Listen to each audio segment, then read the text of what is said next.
Are you tired of pushing harder and still stalling? Imagine your workspace quietly steering you toward what matters.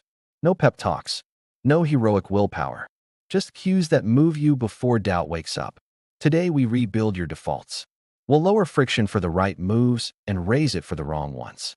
You'll feel momentum in small, steady clicks. Mug down, laptop opens to the exact file. Timer starts. Noise fades. Progress arrives almost by accident. This isn't magic. It's design applied to every doorway, surface, and screen you touch. Engineer the stage, and effort becomes the path of least resistance. By the end, you'll have a system that nudges you into flow and keeps you there without drama. Start by noticing how the room makes choices for you. The chair points toward the biggest screen, so you drift into feeds. Tangled cables whisper maintenance. Open shelving invites clutter to multiply. None of this is neutral. Defaults decide. Fix the stage, and the play changes. Rotate your desk toward one clear surface with a calm backdrop. Keep only today's tool visible. Everything else lives behind a single door. Place your capture pad where your eyes land first. Use side lighting to cut glare and pull attention forward. Give every object a home, then return it by reflex. When the environment stops asking questions, your work starts answering them. Design removes hesitation, so the first useful action is the easiest action. Clarity loves space. Remove anything that competes with the task's first move. If you write, keep the open draft ready with nothing on top. If you code, open the project directly to the file you touch most. If you plan, place yesterday's notes at eye level with today's date stamped. No rummaging. No tab hunting. Label shelves by function, not nostalgia. Move archives far away. Keep current work near and curiosities out of sight. Route cables once, anchor them, and forget them. A clean line from chair to tool says, begin here.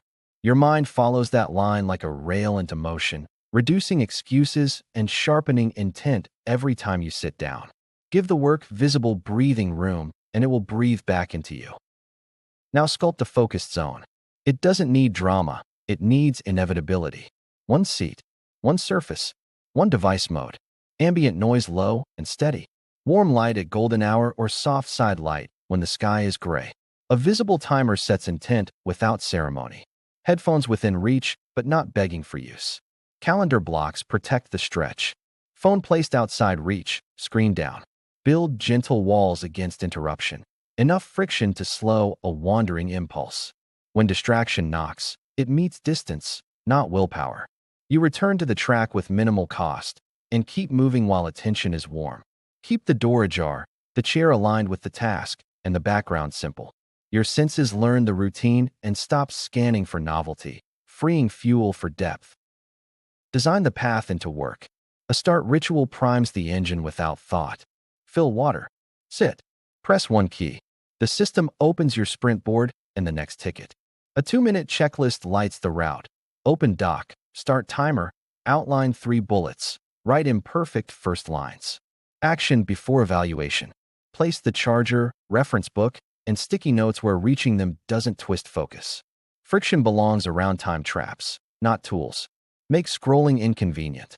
Make switching tabs a little slower. Make returning to the draft fast.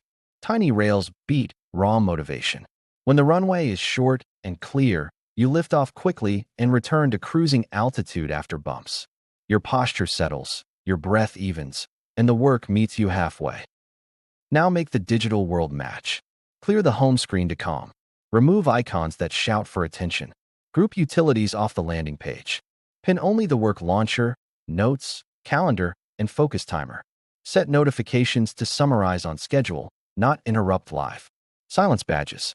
Hide previews. Use one browser profile per project and one tab group per objective. Templates for briefs, commits, and checklists reduce decisions. Keyboard shortcuts replace wandering clicks. A dedicated focus mode locks doors you forget to close. The quieter your screen, the louder your intent sounds, and the day starts following you instead of dragging you sideways. Keep the dock minimal, the desktop empty, and the search bar ready to jump straight to work. Automate tiny wins. Enter a focus session and your status flips to busy while chat mutes. Start the timer and background noise fades as the working playlist loads. End the session and a review prompt appears with 3 questions. What moved? What stalled? What matters next? Auto-archive newsletters into a digest. Batch non-urgent messages. Create rules that file receipts, drafts, and screenshots into dated folders. You are not building a cage. You are shaping currents. Each flow nudges the next one forward, reducing choice overhead. Automation is the quiet teammate who sets the table, cleans the counter, and invites you to start again without friction. Keep manual effort for judgment and craft, not for repetitive routing that machines handle better. Stack habits with environmental cues. Place the morning brief beside your laptop, so starting the day means scanning it. Pin the project sketch where your gaze lands after unlocking the screen. Keep the reading device by the chair reserved for breaks. Replace default meeting links with an agenda template that opens first. Make the healthy snack easy to reach, the sugar slightly out of the path. Park a capture notebook where ideas land before they vanish. Create pre-commitments, calendar blocks with rooms assigned, materials staged, and a short checklist waiting. When the signal fires, the sequence runs. Habits grow roots because the soil keeps feeding them at the exact moment you need traction. Momentum becomes normal. Expect friction to fight back. New defaults feel strange. You may miss the rush of novelty and the easy hits of checking. When the itch arrives, answer it with tiny, satisfying victories. Ship a paragraph. Close a ticket. Rename a messy folder. Record a quick walkthrough for your future self. Celebrate small proofs, not grand drama. Tweak layouts each week. Keep what pulled you forward, remove what dragged. Measure throughput with calm, not heroic sprints. You are teaching your environment to coach you, one nudge at a time, until progress feels ordinary and sustainable. Track leading indicators, minutes in deep work, started tasks, finished slices. Let numbers guide refinement, not mood or memory. Review, adjust, repeat. Confront the bottleneck honestly. Is it ambiguity, fear, or clutter? Name it in writing. Let design answer instead of willpower. If it's ambiguity, define the outcome and first checkpoint, then pin them where you start. If it's fear, shrink scope and start a 7-minute sprint. If it's clutter, box it, label it, and store it out of sight. Create guardrails. Deep work by default in the morning, meetings later. Close the loop daily. Capture, sort, schedule, and stage. When resistance returns, treat it like weather. Put on the right layer, not a speech.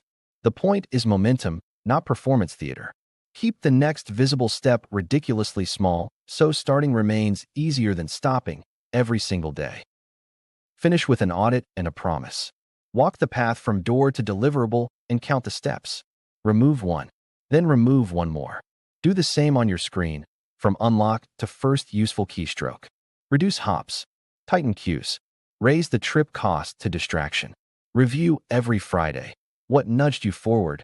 What tripped you? What to tune next? Your environment isn't a backdrop. It's the silent architect of your day. Build it once, keep tuning, and let productivity become the easy default. You will feel it in quieter mornings, cleaner switchovers, and work that advances before motivation wakes. This is how effort turns into glide and progress shows up on schedule without pleading for more grit.